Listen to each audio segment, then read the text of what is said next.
so excited to share this because this is one of my favorite projects. For the front mud flaps, you don't even have to remove the wheel. Turn the wheel to the opposite direction to expose the fender liner.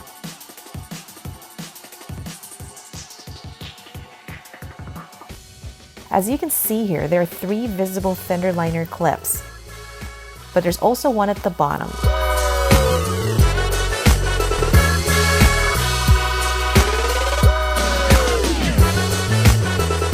I use the Rekgen mud flaps because the color matches my car paint.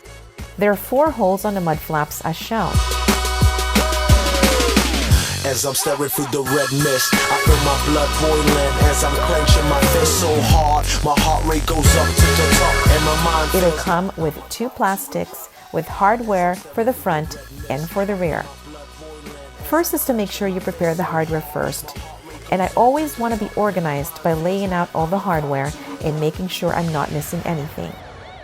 The only tools I used are the Phillips screwdriver and the orange plastic pry tool. And my mind feels like I'm about to erupt.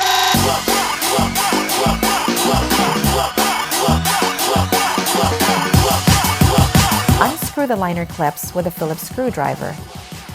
Using the pry tool, assist removing the liner clips and the plastic cover. Remove the rest of the clips. And my mind feels like I'm about to erupt.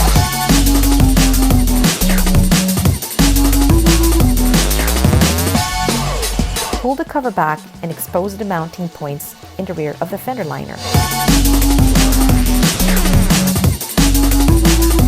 Using the U-clips, put it on top of the mounting holes with the flat side facing you and making sure that the holes are aligned. Finish working on the rest of the clips. Grab the L steel bracket and slide on the bottom hole in between the liner and the car. As I'm staring through the red mist, I feel my blood boiling as I'm clenching my fist so hard. Now we're ready to put on our mud flaps. Grab a short screw with a washer and start at the bottom. Through the red mist, I feel my blood boiling as I'm clenching my fist so hard. My heart rate goes up to the top and my mind feels like I'm about to erupt.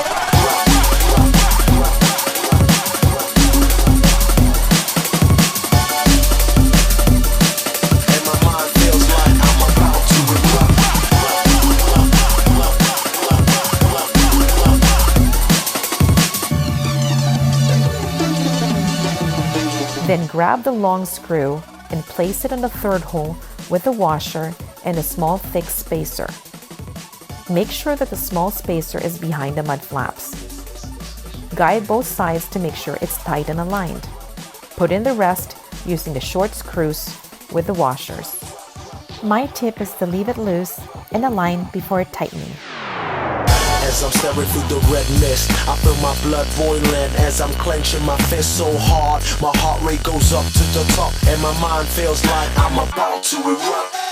As I'm staring through the red mist, I feel my blood boiling as I'm clenching. The last step is to straighten the wheel slowly, making sure that there's no protrusion from the mud flaps and you have plenty of space in between.